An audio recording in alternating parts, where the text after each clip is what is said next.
It's a thought that might just rearrange your cosmic perspective. Tiny particles of plastic, known as microplastics, are not just polluting our oceans and landscapes. They are being found inside the human body. Yes, even in the most protected, most complex structure known in the universe, the human brain. Imagine that. Countless specks, smaller than a grain of sand, embarking on an unauthorized tour of your inner workings. This isn't a scene from a science fiction movie. This is the unfolding reality of our modern world, a reality scientists are urgently trying to understand. Consider the air you are breathing right now, the water you'll drink later, the food you'll have for dinner.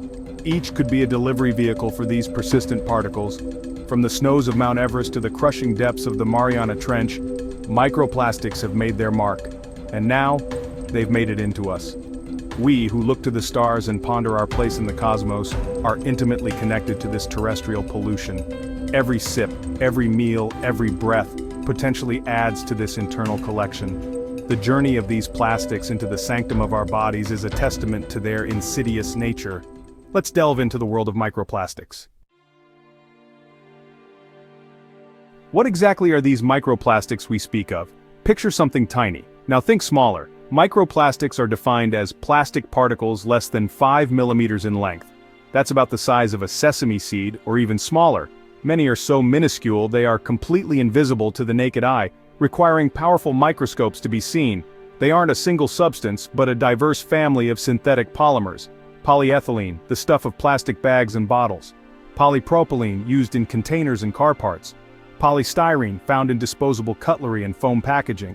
These familiar names from our everyday products transform into microscopic wanderers, pervading our environment. These tiny titans of pollution come in two main flavors, primary and secondary. Primary microplastics are those manufactured to be small from the outset. Think of microbeads, once common in facial scrubs and toothpastes, now widely banned in many places, a small victory for cosmic common sense. Another example is plastic pellets, often called nurdles. These are the raw material, the building blocks, shipped around the world to create larger plastic items. Spills during transport or manufacturing mean these nurdles escape, becoming tiny, persistent pollutants in our oceans and waterways, like synthetic plankton adrift in a vast sea. Then there are the secondary microplastics. These form the bulk of the problem. So, how do these microscopic invaders make their way into our bodies? One of the primary routes is through what we eat. Seafood is a well-documented pathway. Small marine organisms ingest microplastics, mistaking them for food. Larger fish then eat these smaller creatures, and the plastics accumulate up the food chain. Shellfish, like mussels and oysters, are filter feeders. They draw in water to get nutrients, and in doing so they also draw in and concentrate microplastics. When we enjoy a seafood dinner, we might be unknowingly consuming these plastic particles too. It's not just seafood. Studies have found microplastics in honey, beer, salt, and even sugar. Drinking water is another significant pathway. Microplastics have been detected in tap water systems around the globe. Water treatment facilities, while advanced, are not always designed to filter out particles this small with perfect efficiency. Bottled water, often perceived as a purer alternative, ironically, can also be a source. Research has shown that the act of opening a plastic bottle, and the bottle itself, can release microplastics into the water it contains. So, that refreshing sip of water might come with an unseen, uninvited guest. For a while, the prevailing thought was that if we ingested microplastics, they probably just passed through our digestive system. An unsettling idea, certainly, but perhaps not a cause for long-term alarm. However, the relentless march of scientific discovery is painting a more complex picture. Emerging research indicates that this isn't the complete story.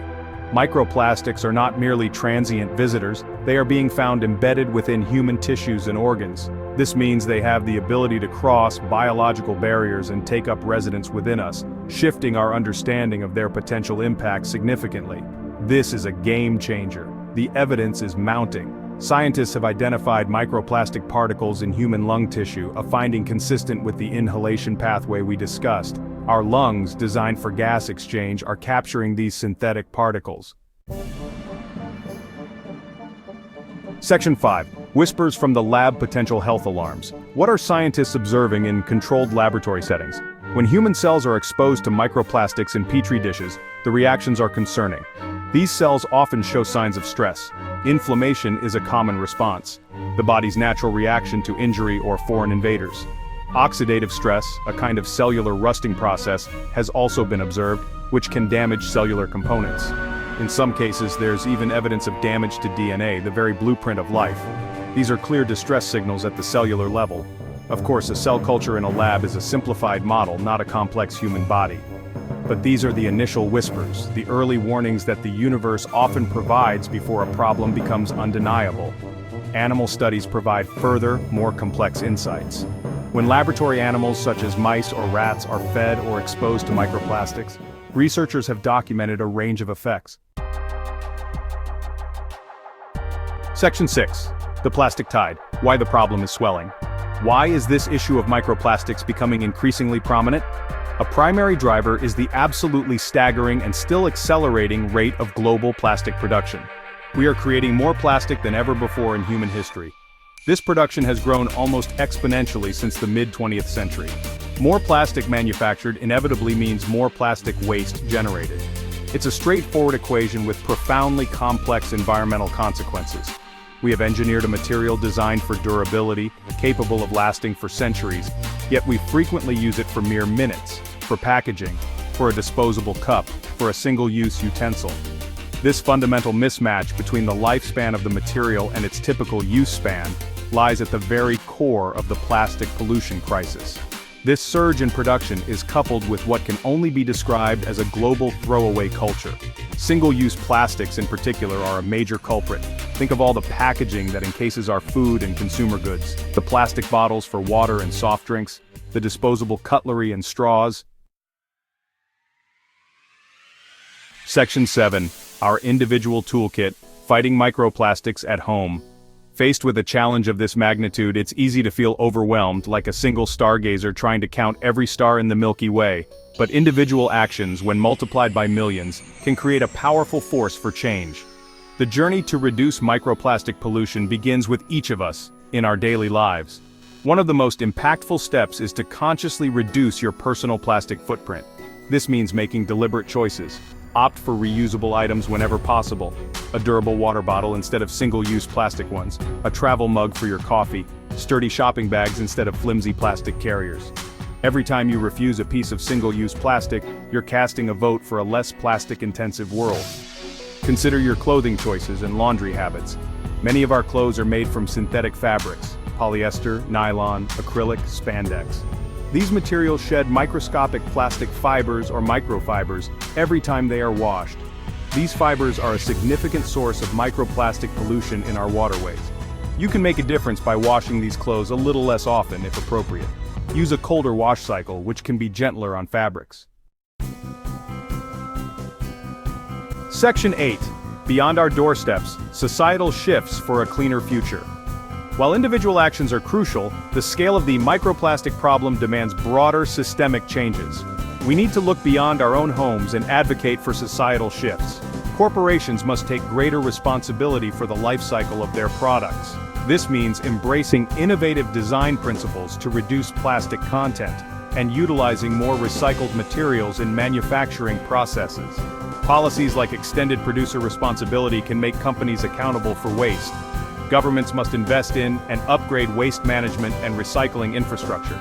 This includes funding advanced sorting technologies to process a wider range of plastics.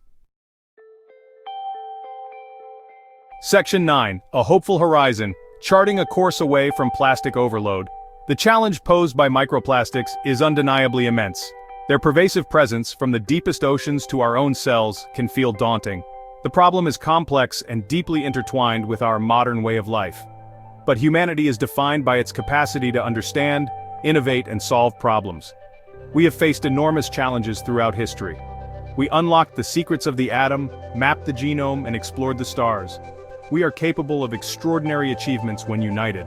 The first step towards tackling any great challenge is awareness. Public and scientific awareness of microplastics is growing rapidly. People are talking about it, scientists are dedicating their careers to researching it. Journalists are bringing the issue to public attention. This global conversation is a powerful sign of hope. It is the spark that ignites the engine of change. The more we learn about microplastics, the more motivated we become to act.